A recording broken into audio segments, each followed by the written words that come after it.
Entire flight crew suspended after one phone went missing. The passenger's reaction was unexpected. It started with a single lost phone, nothing out of the ordinary.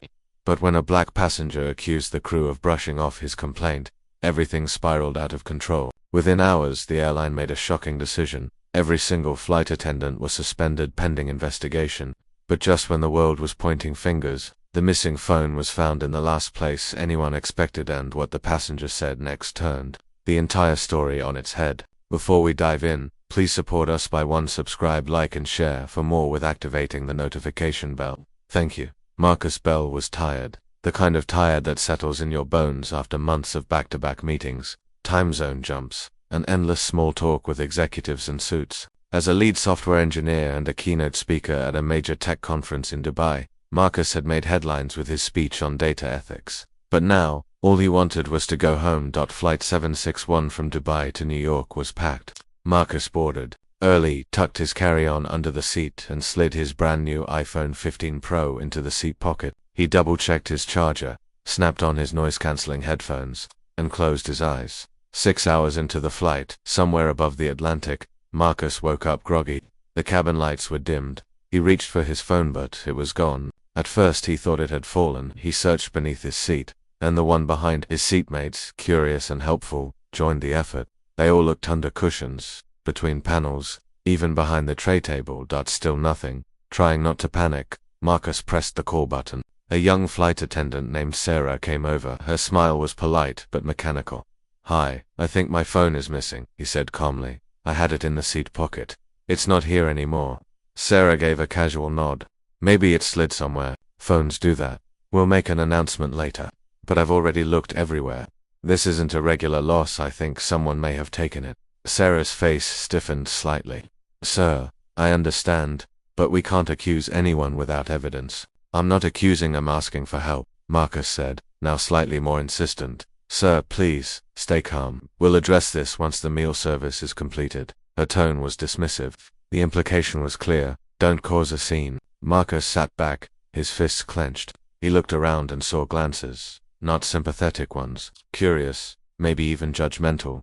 It wasn't just about the phone anymore. It was about how easily his concern was being brushed off, as if he was the problem. By the time the flight landed, Marcus was one of the last passengers left on board. Still no phone. He stood his ground. "I'm not stepping off until someone helps me.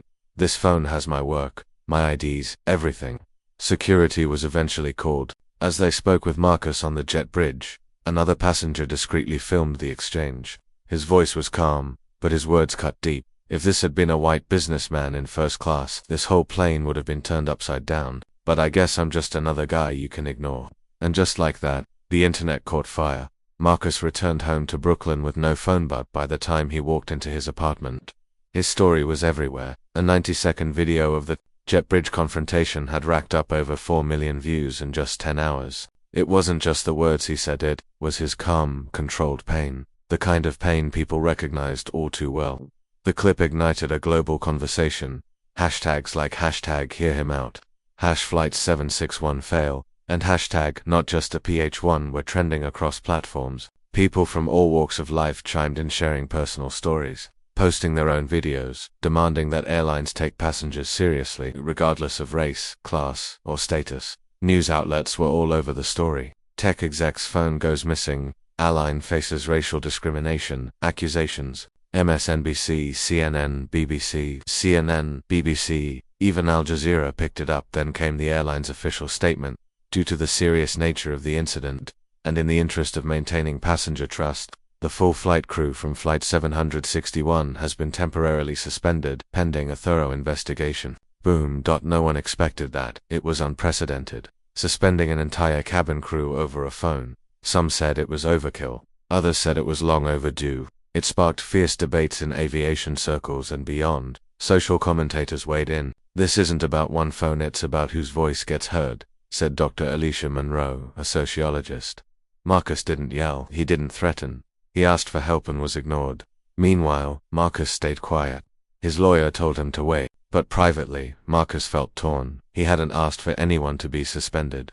He wanted change, not destruction. But the media storm wouldn't stop. Journalists camped outside his building. Some accused him of exaggerating, others treated him like a hero. Finally, Marcus broke his silence in an exclusive interview with a black-owned media outlet. "I didn't ask for anyone to lose their job. I asked to be heard. And I was ignored. If that video hadn't gone viral, I don't think I'd be talking to you today." That clip, raw, real, and powerful, hit harder than any tweet. Marcus became a symbol not of anger, but of integrity. While Marcus tried to live his life quietly amid the media noise, the airline was working behind the scenes. A team was assigned to investigate every inch of Flight 761's aircraft. 3 days later, a maintenance worker named Leo found something strange. While removing a damaged economy seat during routine maintenance at JFK's Terminal 4, Leo noticed a shiny object wedged deep between the seat frame and backrest. It was covered in lint and dust, but it was unmistakably an iPhone. The screen was cracked, battery dead, but the serial number matched Marcus's report. The airline's VP of customer care called Marcus personally. "Mr. Bell, we found your phone." Marcus was stunned. After everything, it was right there, stuck in the guts of the plane. The airline offered an apology and a generous compensation package. $50,000, free business class flights for 5 years, and a public acknowledgement of the mistake. But Marcus did something no one expected. He rejected the money. "I'm not doing this for a payout. If I take this money quietly, it sends the wrong message. I don't want to be silenced. I want us to do better." That response only made the public respect him more. Celebrities tweeted their support. Activists called him a model of modern dignity. But the most unexpected twist came when Marcus made a formal request to the airline: reinstate the flight crew, train them, don't ruin them, educate them. Let this be a turning point, not a cancellation. Social media exploded again, but this time with praise. Journalist Roland Matthews tweeted, "Marcus Bell just gave the masterclass in leadership we didn't know we needed." His story had become a rare thing in the digital age, a viral moment without venom. The airline moved quickly. They released a public video featuring the suspended crew members, each of them speaking openly and honestly about what happened. Sarah, the flight attendant who first spoke to Marcus, looked visibly emotional. "I didn't see it then," she said. "I thought I was doing my job, keeping things calm, but watching that video, seeing my own body language, realize how cold I seemed. I didn't mean to ignore him, but I did." Another attendant, Raj, added, "We're taught to de-escalate, but sometimes that turns into dismissing real concerns." Marcus wasn't loud. He wasn't threatening. And still, we didn't listen. The airline CEO, clearly moved by the ordeal, stood beside Marcus at a press conference announcing a new initiative. "Hear every voice, passenger respect and equity training. All staff from cabin crew to gate agents would now be required to undergo new empathy-centered training developed with diversity consultants and behavioral psychologists." And yes, Marcus had been invited to consult on the program, that he didn't want a title or a salary. He wanted to build bridges. "Everyone deserves to be heard, no matter what they look like or where they sit on the plane," he said.